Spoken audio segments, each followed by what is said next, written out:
Private hospital ఇన్స్పెక్షన్లో భాగంగా 6 hospital visit చేయడం జరిగింది. ఈ ప్రైవేట్ హాస్పిటల్ విజిట్ చేయడానికి ముఖ్య ఉద్దేశం ఏంటంటే ఈ హాస్పిటల్స్ అన్నీ కూడా డిస్ట్రిక్ట్ రిజిస్ట్రేషన్ అథారిటీ కింద రిజిస్టర్ చేయబడతాయి. అయితే హాస్పిటల్స్ అయి ఉండొచ్చు, లేకపోతే సింగిల్ క్లినిక్స్, పాలిక్లినిక్స్, తర్వాత ఆయుష్ సంబంధించినవి అన్నీ కూడా హాస్పిటల్స్ కింద రిజిస్టర్ చేయబడతాయి.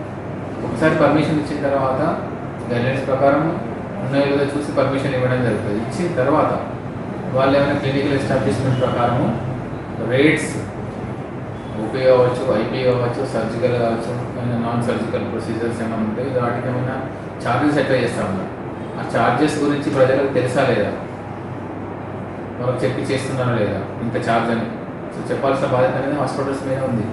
సో ఆ రేట్ ఇందులో మెయిన్ ఏంటంటే మనం ఎట్లా ఇన్సూర్ చేస్తాం మా సైడ్ నుంచి అంటే ఆ ఛార్జెస్ అనేది డిస్ప్లే చేస్తున్నారా లేదా, ఓపీ కానీ ఐపీ కానీ వాళ్ళు చేసే యాక్టివిటీస్ కానీ, సపోజ్ ఆక్సిజన్ పెట్టినా, నెబులైజర్ పెట్టినా, ఏమైనా మైనర్ ప్రొసీజర్స్ కానీ, సర్జరీస్ కానీ, తర్వాత ఏమైనా లేజర్స్ అట్లాంటివి ఏమైనా యూజ్ చేసినా, తర్వాత వేరే ఏ ప్రొసీజర్ అయినా మెడికల్ సర్జికల్ సంబంధించిన ప్రతి ఒక్క యాక్టివిటీ బెడ్ ఛార్జెస్ కానీ, ఐసీయూ ఛార్జెస్ కానీ, నర్సింగ్ ఛార్జెస్, ఇవన్నీ కూడా సపోజ్ ఏమైనా వెంటిలేటర్ పెడితే ఎంత ఛార్జ్, ఇవన్నీ కూడా మనం డిస్ప్లే చేయాల్సిన అవసరం ఉంది క్లినికల్ ఎస్టాబ్లిష్మెంట్ ప్రకారం.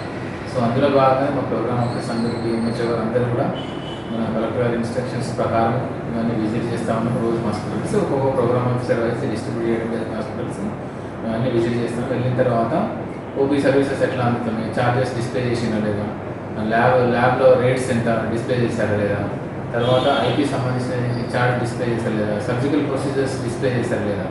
సో ఇవన్నీ కూడా వాళ్ళని మేము వెరిఫై చేస్తున్నాం.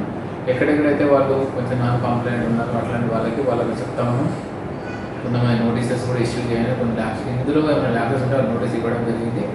కానీ ప్రతి ఒక్క హాస్పిటల్ కానీ క్లినిక్ కానీ ఈ ఛార్జెస్ అనేటివి ఏ రకమైన ఛార్జెస్ అయినా సర్వీస్ ఛార్జెస్ అనేటివి కూడా ఖచ్చితంగా డిస్ప్లే చేయాల్సిన ఉంటుంది. అది కూడా అందరికీ తెలిసే విధంగా ఓపీడీలో కానీ ఐపీడీలో కానీ వార్డ్ సైడ్ కూడా పెట్టి వాళ్ళకి తెలిసినట్టు మనం ఫ్లెక్సీ కానీ ఒక డిటిపిఎస్సి పెద్ద షీట్లో కానీ పెట్టాల్సిన అవసరం ఉంది. అందరూ కనబడే విధంగా పెట్టాల్సిన అవసరం ఉంది. సో ఈ ముందు కూడా రెగ్యులర్గా ఫ్రీక్వెంట్గా మేము చెక్ చేస్తూ ఉంటాం ప్రోగ్రామ్ ఆఫీస్ అందరూ కూడా. సో ఇట్లా క్లినికల్ ఎస్టాబ్లిష్మెంట్ యాక్ట్ అనేది మనకు సరిగా మన జిల్లాలో అమలు అవ్వడానికి ఇందులో దోహదం చేస్తాం అనుకుంటున్నాను.